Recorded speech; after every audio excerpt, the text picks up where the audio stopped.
Well, we are fast approaching January 1st, which Eric Engels was the date that we maybe thought maybe the NHL could start up. That doesn't seem like much of a reality now. It seems to be a moving target. But what we do know is that when the NHL does return, we'll see something that I think has a lot of people excited, a lot of Canadian hockey fans, the All-Canadian division. So let's talk about how the Montreal Canadiens slot into that All-Canadian division. You could call them maybe the most improved Canadian team, but we know that most improved doesn't always mean the best. So I ask you, how do the Montreal Canadiens slot into this new format that we expect to see? We've had months to contemplate this division, and, from the start to where we are now, my opinion kind of hasn't changed. That I think you see Toronto at the top of the division just in terms of the maturity of their roster now and how the young guys have grown into their roles and the elite level talent that's up front there. I don't think they became a better regular season team over the offseason, but I do believe that they added pieces that'll make them a better playoff team, which was their ambition to begin with. So that's an interesting dynamic that could balance where they slot in, because maybe they might lose a few points in the regular season versus where they were a year ago, and maybe they won't be at the top of this division. And, I'm saying the word maybe because I look at the other 5 teams beneath that, and then I put Ottawa at another rung. They're just, in a different phase of their development plan here. I don't see much separation between the Canadiens, the Canucks, the Oilers, the Flames, the Jets. You have 5 teams there that any one of them could catch fire and be good.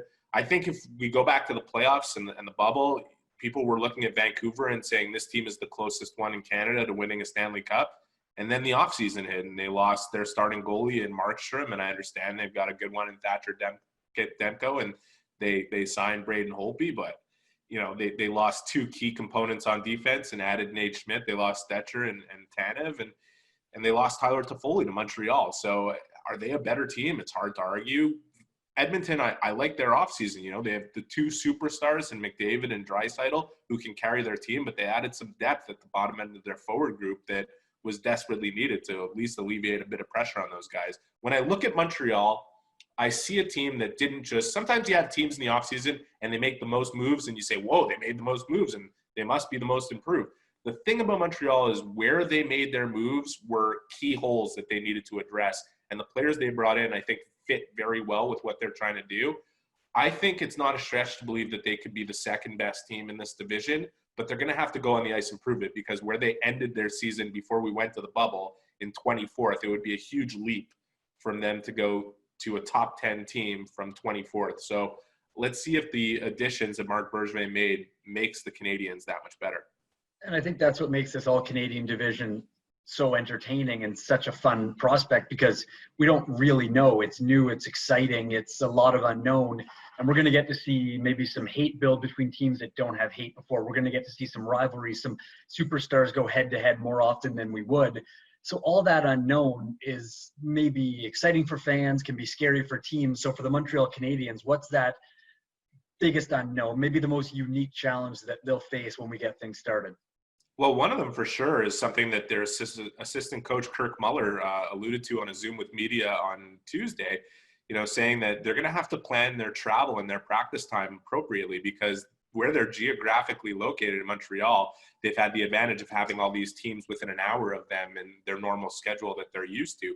They're not accustomed to switching time zones all the time, and like teams like Vancouver or Calgary might be more accustomed to. And that's going to require an adjustment. It's going to require significant planning on the coaching staff's behalf to ensure that the Canadiens are not at a disadvantage in that situation. The other thing that really stands out to me is that the makeup of the schedule, that we don't have the schedule in front of us and we have no idea, nothing's guaranteed.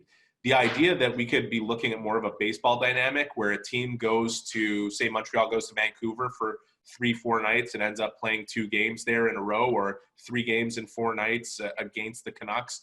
You have that kind of series dynamic, and those rivalries are going to build up. And I also think the third thing I would point to is, Montreal-Toronto is the rivalry that's the longest standing. It's the one that desperately needs some air blown into it. It's something that hasn't been as good as what we wanted over the last number of years, because one team's been more competitive than the other, or one team just has been out of the playoff picture, one team's surging and one team's plummeting. And I think now you have 2 teams that are on the rise that are playing each other in the same division, whether they're Atlantic or Canadian division. And I think that rivalry is going to get some juice to it, especially with the potential that they could play upwards of 10 games against each other in the regular season.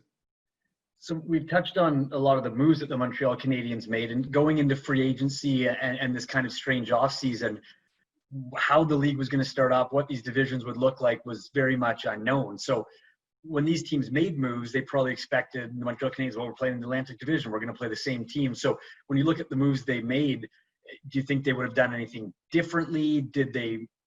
Does a team model their moves around their opponents, or would the same moves have made if the Habs knew they were playing in an all-Canadian division? Yeah, they probably would have made the same moves just because the opportunities arose in a very unique way this offseason for the Canadiens to sign players that typically haven't considered being with their team.